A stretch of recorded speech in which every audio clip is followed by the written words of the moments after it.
America के हथियारों की मदद रुक जाने से यूक्रेन अब बेबस हो गया है और रूस ने हमले तेज कर दिए हैं। पूर्वी और दक्षिणी यूक्रेन में भीषण ड्रोन हमले किए गए हैं, जहां यूरोप के नाटो हथियार भी अब कबाड़ होने लगे हैं। क्या पुतिन के इस प्रहार से बच पाएंगे यूक्रेन और यूरोप के नाटो देश? देखिए।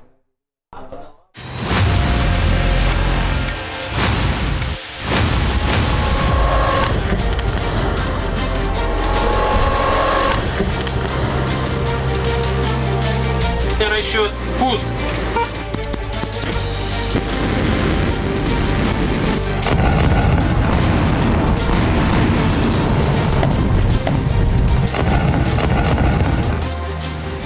रूस और यूक्रेन में तेज हुआ महासंग्राम।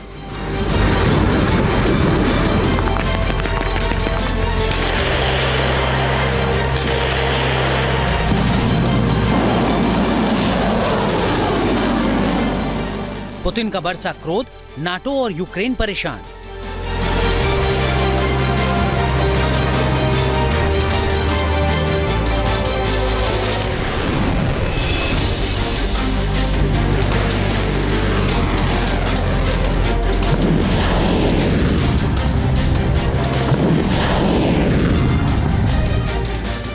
अमेरिका ने जब से यूक्रेन को हथियारों की मदद और सैटेलाइट डेटा शेयरिंग की मदद रोकी है, रूस और ज्यादा हमलावर हो गया है।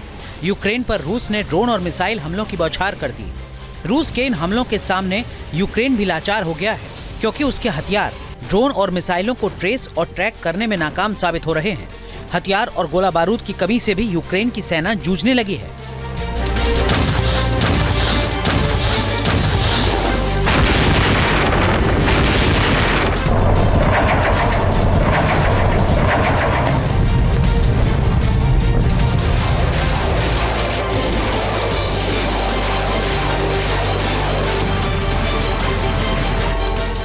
रिपोर्ट्स के मुताबिक 24 घंटे में रूस ने यूक्रेन के 3 शहरों पर स्वार्म ड्रोन और मिसाइल हमले किए हैं। ओडेशा, क्रिवरी और खेरसोन शहरों को निशाना बनाया। रूस के हमले से ओडेशा में पावर प्लांट तबाह हो गया, जबकि क्रिवरी में मिसाइल हमले से होटल खंडर बन गया।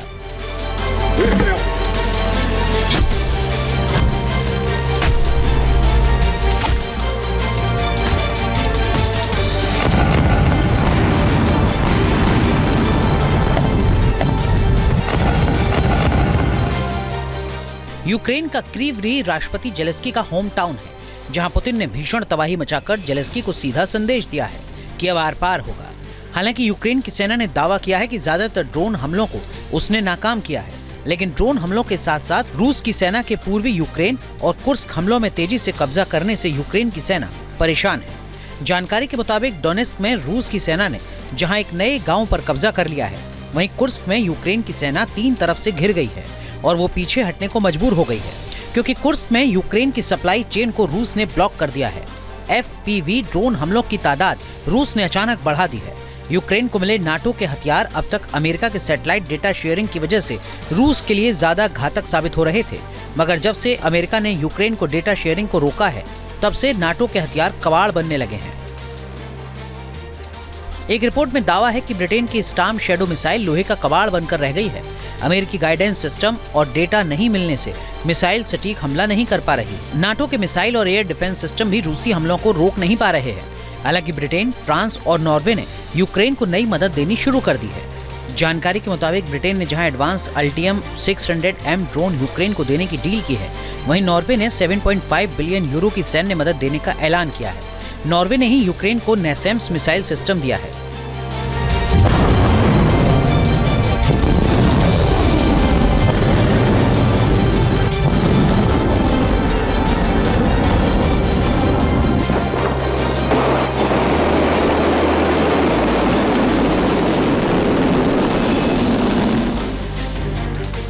ब्रिटेन जिस अल्टीएस ड्रोन को यूक्रेन जंग में भेजने वाला है, अगर उसकी ताकत देखें तो अल्टीएस 600M ड्रोन की रेंज 440 किलोमीटर है।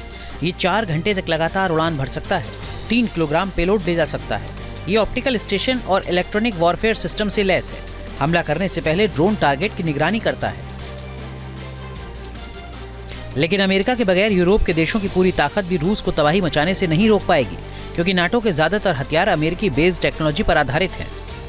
अमेरिका की CIA ने रशिया के बॉर्डर पर 1 दर्जन ऐसे सेंटर्स बना रखे थे जहां से वो सैटेलाइट इमेजरी और सैटेलाइट सिग्नल्स के द्वारा यूक्रेन को जानकारी देता था कि रशिया में कहां से अटैक आ रहा है और रशिया में कहां अटैक करना है। अब उसने ये जानकारी देना तो बंद ही कर दिया, उसने स्टार लिंक को भी स्टॉप करने की वार्निंग दे दी है। अब ऐसे में जो उसके अटैक MS मिसाइल हैं जो इन सिग्नल्स के आधार पर चलते थे वो यूक्रेन यूज़ नहीं कर पाएगा।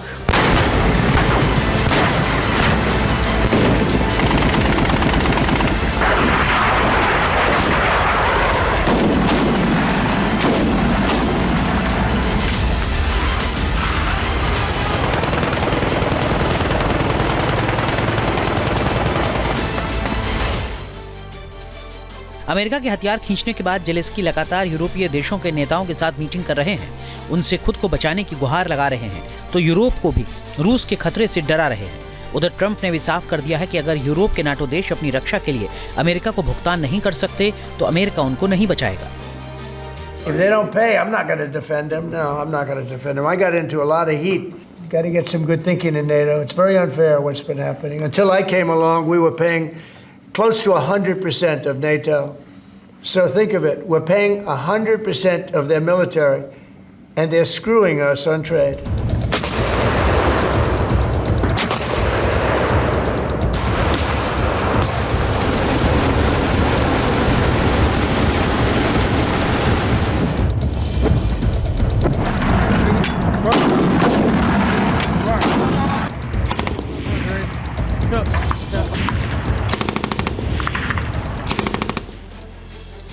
ट्रंप ने नाटो को अपनी सोच भी बदलने को कहा है, क्योंकि ट्रंप जहां रूस और यूक्रेन जंग को खत्म करने की लगातार कोशिश में जुटे हैं, वहीं यूरोप के नाटो देश जंग को जारी रखने के मंसूबे से यूक्रेन की मदद कर रहे हैं। रूस ने भी ऐलान कर दिया है कि अगर फ्रांस की अगुवाई में यूरोप के देश उसके लिए परमाणु खतरा पैदा करेंगे तो रूस चुप नहीं बैठेगा और ऐसा महासंग्राम होगा कि विनाश मच जाएगा। Team news nation.